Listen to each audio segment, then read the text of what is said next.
हम आपको चेताना चाहते हैं, हम आपको जो है बताना चाहते हैं कि रेवाड़ी के अंदर हम 17 तारीख को फाइनल गेम खेल रहे हैं। मोदी साहब, फाइनल गेम है। तो खून खोल उठता है जब मैं एक सैनिक की ये दुर्दशा देखता हूं। एक जब तक सैनिक नहीं होंगे तब तक हक नहीं मिलेगा, ये भी पक्के से कह रहा हूं मैं। सैनिक को सड़क पे लाके बिठा दिया है कि इस 10 सालों के अंतराल के अंदर तो पूरे हिंदुस्तान का सैनिक एक है, एक है। वाली जो सरकार थी वो तो निकम्मी थी, वो तो निकम्मी थी, इसीलिए हम लोगों ने उसको उखाड़ के फेंका था। यहां से भी अगर आप संज्ञान नहीं लेते, हम आपको 15 डेज यानी कि 17 सितंबर के बाद 15 दिन का अल्टीमेटम देते हैं। आप फौजी का असली चेहरा और असली रूप देखोगे तो आपकी जो है ना रूह कांप जाएगी। ये फौजी है, फौजी, और हिम्मत है तो रोक के दिखा देना। ये माँ भारती के सच्चे वीर सपूत जंग मैदान में कूदेंगे, आपके अंदर हिम्मत है तो रोक माने चाहिए सारों को। और मैं विपक्ष को भी थूकता हूं उसके मुंह पर, विपक्ष के मुंह पे भी, कि जिसको ये समझ में नहीं आता कि क्या नाम है, हमारा देश का सैनिक सड़क के ऊपर है। जय हिंद, जय भारत, और आप सभी का स्वागत करूंगा आपके अपने चैनल सीसीएन न्यूज 24 के अंदर। मेरा नाम है दिनेश गर्ग जैन, कड़वे सवालों वाला। एक निवेदन जरूर करूंगा दोस्तों, एक तो आप वीडियो को पूरा देखना, तब आपको चीज समझ में आएगी, और साथ साथ शेयर जरूर करना यदि वाकई आप पूर्व सैनिकों के हित के लिए बात सुनना चाहते हैं तो। पिछले लगभग कई महीनों से जंतर मंतर के माध्यम पे या जंतर मंतर पर पूर्व सैनिक भाई बैठे हैं वहां पर अपने हक की लड़ाई के लिए। और रामलीला मैदान में भी अभी जो है क्या नाम है, बहुत बड़ा एक कार्यक्रम किया गया पूर्व सैनिकों की हक की आवाज के लिए, और वहां पर भी तमाम अनेकों राज्यों से लोग वहां पर जुड़े। लेकिन बड़ा दुर्भाग्य है हमारा देश का, सैनिकों का, भारतवासियों का, कि सैनिक जैसे इंसान को, हालांकि सिर्फ इंसान भी बड़ा छोटा शब्द है कहना, जिसने पूरे देश की रक्षा की हो, आज उसको सड़कों पे आकर के अपनी मांग या अपना हक मांगना पड़ रहा है। तो कहीं ना कहीं मेरा तो खून खोल उठता है जब मैं एक सैनिक की ये दुर्दशा देखता हूं। ये दशा नहीं है, ये दुर्दशा है।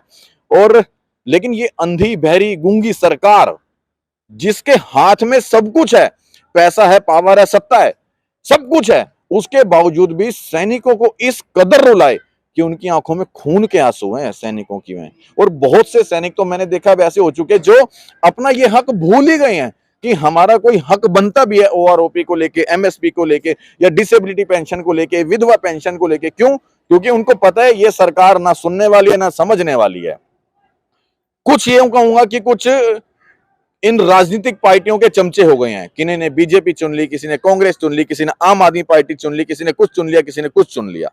लेकिन जब तक हम इन राजनीतिक पार्टियों के चंगुल से बाहर नहीं निकलेंगे, तब तक आप लोगों को आपका हक मिलने वाला भी नहीं है। सूबेदार वीर सिंह चौहान जी मेरे साथ हैं, और अनेकों इंटरव्यू मैंने इनके किए हैं बड़े निष्पक्ष तरीके से।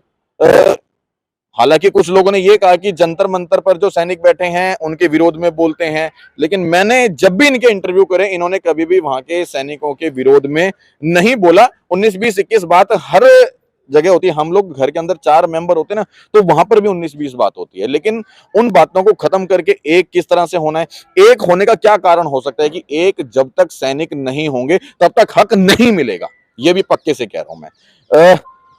अभी 17 तारीख की 17 सितंबर की एक महारैली, 17 सितंबर ही है ना? हाँ, 17 सितंबर को, 17 सितंबर को उसी रेवाड़ी के मैदान में, उसी स्थान पर जहां पर मोदी जी ने एक वादा किया था कि मैं अगर सैनिकों का मुझे सपोर्ट मिलता है तो मैं सैनिकों को उनका हक दूंगा, ओआरओपी दूंगा, एमएसपी दूंगा। लेकिन आज 2014 से 2024 आने वाला है, दोबारा से लोकसभा के इलेक्शन आने वाले हैं, लेकिन मोदी जी के मुंह से अभी तक भी ओआरओपी को लेकर के एक शब्द भी नहीं निकला है। बहुत निराशा है पूर्व सैनिकों के अंदर इस चीज को लेकर के कि जिस मोदी को हमने प्रधानमंत्री बनाया, उस मोदी ने हमें क्या से क्या बना दिया। मतलब एक सैनिक को सड़क पे लाके बिठा दिया है कि इस 10 सालों के अंतराल के अंदर। हालांकि 10 साल से पहले भी कोई बहुत इनके साथ अच्छा नहीं हुआ है कि तमाम जितनी सरकारें रही कि उन्होंने इनके साथ बहुत अच्छा किया हो, मैं उनको बहुत अच्छा कहूं। उन्होंने भी इनके साथ कहीं ना कहीं जो इनका हक था वो मारा है। लेकिन मोदी जी ने जब ये स्पेशल कहा कि सैनिकों का नाम लेकर के, रेवाड़ी के मैदान में नाम लेकर के कि हम आपको आपका हक देंगे, मैं अक्सर कहता हूं कि सैनिक भोला भाला होता है।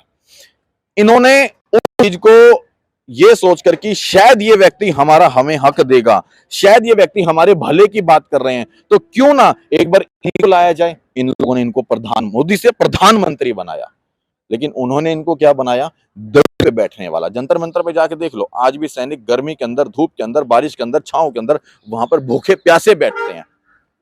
शर्म आनी चाहिए सरकारों को। और मैं विपक्ष को भी थूकता हूं उसके मुंह पर, विपक्ष के मुंह पे भी, कि जिसको यह समझ में नहीं आता कि क्या नाम है, हमारा देश का सैनिक सड़क के ऊपर है। लेकिन इन सब चीजों को देखते हुए देश के अंदर बहुत सारे संगठन हैं जो पूर्व सैनिकों की अलग अलग आवाज उठाते रहते हैं। और अभी 17 अक्टूबर की एक महा रैली निकाली गई है, 17 सितंबर, माफी चाहूंगा, 17 सितंबर की, उसी रेवाड़ी के मैदान में, उसी स्थान पर, सिर्फ उस सरकार को यह दिखाने के लिए कि देश भर के सैनिक एक हैं। जिस तरह से देश भर के एक सैनिकों ने होकर के मोदी को प्रधानमंत्री बनाया, अब उन्हीं सैनिकों ने यह प्रण किया है कि हम 17 सितंबर को एक होकर के उसी मैदान में, उसी समय, उसी जगह पर मोदी को दिखा देंगे कि जो वायदा तुमने हमारे साथ किया था, तुमने वायदा नहीं, हमारे साथ गद्दारी की थी। और मैं तमाम जितने भी पूर्व सैनिक हैं, एक बार निवेदन जरूर करूंगा हाथ जोड़ के, दिल से वीडियो को शेयर करना, सभी पूर्व सैनिक भाइयों के पास पहुंचाना, ताकि 17 सितंबर की जो महारैली है उसमें सभी पूर्व सैनिक वहां पर पहुंचे और एक बार इस सरकार को, एक बार इस मोदी को, एक बार इस प्रधानमंत्री को यह जरूर दिखा दें कि सैनिक एक है। जिस तरह से एक होकर करके आपको हमने प्रधानमंत्री बनाया, उस तरह से हम एक होकर के अपना हक लेना भी जानते हैं और आप लोगों को एक होना ही पड़ेगा।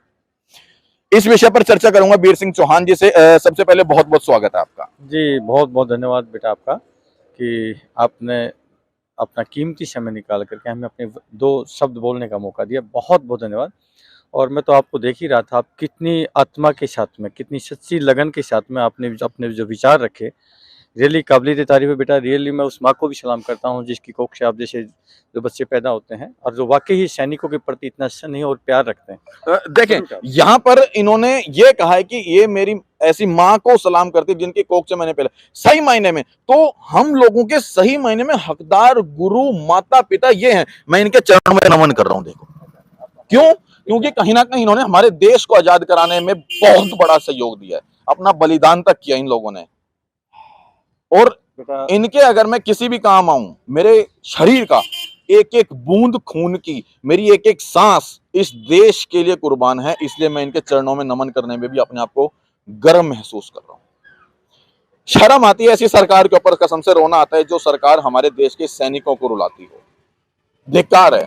अरे कहां, जो सैनिक बॉर्डर पे खड़ा होकर के अपनी जान की परवाह नहीं करता, जो सैनिक बॉर्डर पे खड़ा होकर अपने परिवार की परवाह नहीं करता, सिर्फ अपने देश के लिए लड़ता है, सिर्फ अपने देश के लिए। इन्हें नहीं पता होता कि कौन सी गोली, कौन सा दुश्मन कब कहां से मारेगा, लेकिन फिर भी 56 इंच का सीना लिए ये लोग वहां पर बॉर्डर पे खड़े होते हैं। सैल्यूट है सर, आपको सैल्यूट है, सैल्यूट बहुत है। बहुत धन्यवाद कि आपने हमारी आन बान शान के लिए ऐसे ऐसे लफ्ज़ों का इस्तेमाल किया, मैं कह नहीं सकता। मेरे पास जो है मेरा सीना जो है इतना चौड़ा हो गया कि ईश्वर ने हमें ये वर्दी पहन करके देश की सेवा, देश की रक्षा करने का मौका दिया। रियली हमें आज प्राउड फील होता है कि कई बार सेना में तो बहुत सारी ऐसी कठिनाई आई, वहाँ तो काफ़ी बार तकलीफ में भी होते थे, लेकिन रियली में आज हमें प्राउड फील होता है कि ईश्वर ने हमें वो मौका दिया, देश के लिए अपने आप को कुर्बानी देने का, देश के लिए मर मिटने का मौका दिया। और जैसे कि आपने पूरी बातें रखी दी हैं, ये मेरा नहीं है, इस वर्दी का सम्मान है, मेरा अकेले का नहीं, इस वर्दी का सम्मान है। और पूरा देश का जो सच्चा नागरिक है, जिसकी रगों में सच्चा खून है, वो बिल्कुल आप जैसे ही सैनिकों का सम्मान करता है, इस वर्दी का सम्मान करता है। देखिए, बहुत ही दुर्भाग्य से कहना पड़ता है, पिछले लगभग 7-8 महीने हो गए हैं, 20 फरवरी से लगे हम लोग, और अभी तक सरकार ने संज्ञान नहीं लिया, अभी तक सरकार ने संज्ञान नहीं लिया। बहुत ही दुर्भाग्यपूर्ण स्थिति है। ये वही सैनिक हैं मोदी साहब कि जिन सैनिकों ने रेवाड़ी में लाखों की तादाद में इकट्ठे होकर के और आपके सिंहासन की नींव रखी थी। वहीं से हुंकार भरी थी रेवाड़ी से। आपने बड़ी बड़ी बातें कही थी कि इस कुर्सी में क्या है, कि नेता कुर्सी पर बैठ करके जो अपने वादे जो है वो भूल जाते हैं और उसके बाद में जो है ना उसको उनको याद नहीं रहता। लेकिन मैं मोदी साहब आपसे कहना चाहूँगा, आपसे पूछना चाहूँगा कि कहाँ गए आपके वायदे? कहाँ गए आपने जो बड़े-बड़े सपने दिखाए थे सैनिकों को? आप तो मैं कहता हूँ पहले वाली जो सरकार थी, वो तो निकम्मी थी, वो तो निकम्मी थी, इसीलिए हम लोगों ने उसको उखाड़ के फेंका था। लेकिन आप तो उससे भी दुर्भाग्यपूर्ण स्थिति है, आप तो उससे भी निकम्मे निकले। अरे 7 महीने से जंतर मंतर पे बैठे हैं और 7 महीने से आपने संज्ञान नहीं लिया। एक छोटा सा नुमाइंदा ही भेज देते। अरे हमसे तो किसान ही अच्छे थे कि किसानों को कई बार आप लोगों ने बुलाया, लेकिन आपने सैनिकों की बुलाने की जहमत नहीं समझी। बहुत ही दुर्भाग्यपूर्ण स्थिति है। हम आपको चेताना चाहते हैं, हम आपको जो है बताना चाहते हैं कि रेवाड़ी के अंदर हम 17 तारीख को फाइनल गेम खेल रहे हैं मोदी साहब, फाइनल गेम है। और यहां से भी अगर आप संज्ञान नहीं लेते, हम आपको 15 डेज यानी कि 17 सितंबर के बाद 15 दिन का अल्टीमेटम देते हैं।